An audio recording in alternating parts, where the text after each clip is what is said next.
Hello everyone तुम्हालोকক आमार channel knowledge of साइंसर स्वागतम जनाइछु। আজি আমি তোমালোকৰ আগত এইচএস ফাৰ্ষ্ট ইয়াৰৰ বায়োলজিৰ এটো আমাৰ 3 নম্বৰ ভিডিও। আমি তোমালোকক প্ৰথম আৰু দ্বিতীয় ভিডিওত তোমালোকক দুটা চেপ্টাৰ আমি ফুল চেপ্টাৰ কৰাই থৈছো। তাত তোমালোকে 1 মাৰ্ক 2 মাৰ্ক 3 মাৰ্ক লগতে 5 মাৰ্কৰ কোৱেশ্চন কি আহিব পাৰে প্ৰত্যেকটো কোৱেশ্চন আমি চেপ্টাৰ ওয়াইজ কৰাই দিছো। যদি তোমালোকে চোৱা নাই আমি ডেসক্ৰিপচনত লিংক দি দিম, সেই ভিডিও দুটা তোমালোকে চাব পাৰা। तो यार प्रथम क्वेश्चन टू हल the scientific name of lion is. तो लायनर साइंटिफिक नेम लिखिब कैसे। यार प्रथम ऑप्शन तो दिसे Panthera tigris, 2 number Panthera lion, 3 number Panthera leo और 4 नंबर मैंगिफ्रा इंडिका। तो आमी जानो जे लायनर साइंटिफिक नेम कि है या है पांथरा लिओ। और तुम्हालोके साइंटिफिक नेमबर चाबा कारण साइंटिफिक नेमबर तुम्हालोकर एग्जामत आहिब पारे। 2 नंबर क्वेश्चन तो चुआ द वार्ड टेक्सा मीन्स। टेक्सार अर्थ कि ये जी वार्ड आसे टेक्सा यू कि बुझाय बा यार अर्थटो कि। तो यार अर्थटो कि तुमार 1 नंबर ऑप्शन दिसे kingdom, B number phyla, C number genus, D number classification. तो यार करेक्ट उत्तर तो कि हम तुमार क्लासिफिकेशन। नेक्स्ट क्वेश्चन तो चुआ 3 number 2 the functional unit of the kidney is. A number option neuron, B number भिलाई, C number nephron, D number alveoli. तो functional unit of kidney किडनीर फांक्शनल यूनिट तो कि यार option number C nephron. Question number 4 number तो चुआ who first describe the live cell. तो live cell कोने डिस्क्राइब करिसिल प्रथमते। तो यार उत्तर तो कि हम तुमार एंटन भैन लिवेनहुक। एंटन भैन लिवेनहुक। और यू क्वेश्चन तुम्हालोकर 1 मार्कर कारण आहिब पारे बा केतियाबा तुम्हालोकर ऑप्शनतो दिब पारे। तो मैं एनेকৈ लिखाइछु केतियाबा एटू ऑप्शनतो दिब पारे। नेक्स्ट क्वेश्चन तो चुआ हु डिस्क्राइब निউক্লিয়াছ। নিউক্লিয়াছ कोने आविष्कार करिसिल। নিউক্লিয়াছক एसामिसत कय कोष केंद्र। तो कोष केंद्र कोने आविष्कार करिसिल। तो कोष केंद्र कोने आविष्कार करिसिल रबार्ट ब्राउन। तो एटू এটা मोस्ट इम्पर्टेन्ट क्वेश्चन है, तो ভালকৈ চাবা। तार पिছত 6 नंबर क्वेश्चन तो चुआ who formulated cell theory. Cell theory कोने फर्मुलेट करिसिल। तो सेल थियोरी दुजन साइंटिस्टे फर्मुलेट करिसिल। সেই দুজন সাইন্টিফিকের নাম ইয়াতে আমি তোমাক লিখি দিছো। আর ইয়াতে তোমালোকক এটা কথা মই কৈ দিছো যে তোমালোকে ইয়াৰ পৰা সেল থিওৰি যেটো আছে এই সেল থিওৰি তোমালোকে কিটো পঢ়ি লবা। তোমালোকে শৰ্ট নোটটো পঢ়িবা কাৰণ সেল থিওৰিৰ পৰা তোমালোকৰ কোৱেশ্চন আহিব পাৰে বা সেল থিওৰি যেটো তোমাৰ প্ৰেগ্ৰাফ আছে বুকত ধুনিয়াকৈ দিয়া আছে। সো তোমালোকে সেল থিওৰি সেই প্ৰেগ্ৰাফটো ভালকৈ চাবা। সেল থিওৰিৰ পৰা তোমাৰ কোৱেশ্চন আহাৰ সম্ভাৱনা খুবেই বেছি আছে। तार पिছত 7 नंबर तो चुआ name the non membrane bound organelles found in our cell. तो यार उत्तर तो कि हम तुमार यार उत्तर तो हम आमार राइबोसोम।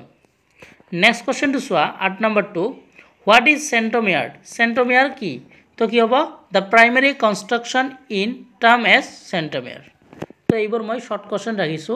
तो এইবোৰ কেতিয়াবা তোমালোকৰ অপচনটো দিব পাৰে কেনেকৈ the primary construction in term as the option দিব सेंट्रोमियर और ब्लैक ब्लैक धৰণৰ ऑप्शन দিব। तो তোমালোকক লিখিব লাগিব কি सेंट्रोमियर। प्राइमरी कंस्ट्रक्शन तो কি বুলি কোৱা হয় सेंट्रोमियर বুলি কোৱা হয়। नेक्स्ट क्वेश्चन तो चुआ during a space of the cell cycle the amount of DNA. A number option triples, B number doubles, C number remains the same, D number quadruples. तो यार उत्तर तो কি হ'ব তোমাৰ ऑप्शन नंबर बी डबल्स। কি হয় डबल्स হয়। तो during a space of the cell cycle the amount of DNA doubles. तार पिছত 10 नंबर क्वेश्चन तो चुआ which of this is produced by photorespiration. 1 number option NADPH, B number ATP, C number carbon dioxide, D number Sugars.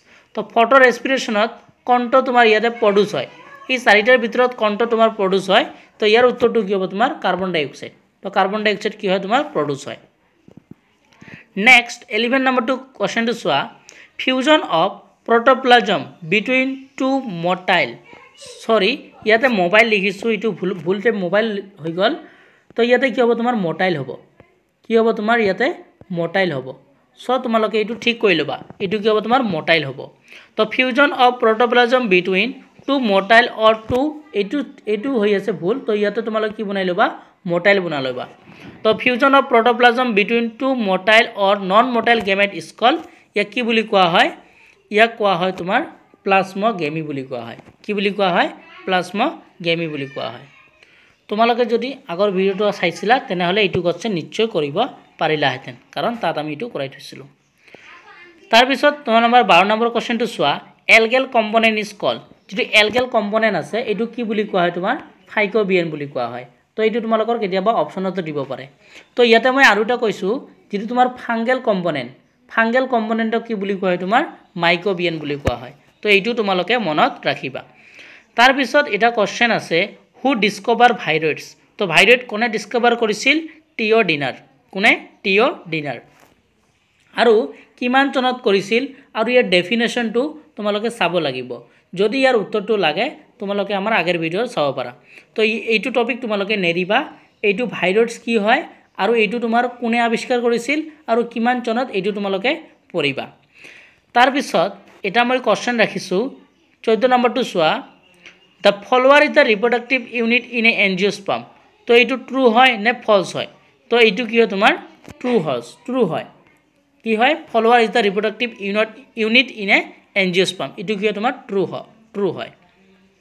তাৰপিছত 15 number কুৱেশ্যনটো চোৱা, the arrangement of ovules within the ovary is known as. 1 number option placenta, B number velvet, C number vexillary আৰু D number phyllotaxy. তো the arrangement of ovules within the ovary is known as কি বুলি কোৱা হয়? প্লেচেণ্টেশ্যন বুলি কোৱা হয়। তোমালোকক যদি কুৱেশ্যন আহে হোৱাট ইজ প্লেচেণ্টেশ্যন, তোমালোকে এইটো লিখি দিবা, the arrangement of ovules within the ovary is known as placentation. তো তোমালোকে ফুল মাৰ্ক পাবা। আশা কৰোঁ তোমালোকে আমাৰ ভিডিঅ'টো ভাল পালা। যদি ভিডিঅ'টো ভাল পালা তেনেহ'লে এটা লাইক আৰু ছাবস্ক্ৰাইব কৰি দিবা। আৰু পৰীক্ষাৰ আগ পৰ্যন্ত তোমালোকৰ বায়'লজিৰ কাৰণে মই ভিডিঅ' লৈ আহিম। চ' তোমালোকে চেনেলটো ছাবস্ক্ৰাইব কৰি দিবা। আৰু কিবা যদি তোমালোকৰ প্ৰব্লেম হয় তোমালোকে আমাৰ কমেণ্ট ছেকশ্যনত জনাব পাৰা। আৰু ভিডিঅ'টো কেনে পালা সেইটো তোমালোকে কমেণ্ট ছেকশ্যনত জনাবা। আৰু ডেছক্ৰিপশ্যনত আমাৰ হোৱাটছএপ গ্ৰুপৰ লিংক দিয়া আছে, তাত তোমালোকে জইন হ'ব পাৰা আৰু কিবা ডাউট থাকিলে সুধিব পাৰা। ভিডিঅ'টো চোৱাৰ কাৰণে সবাইকে ধন্যবাদ জনাইছোঁ।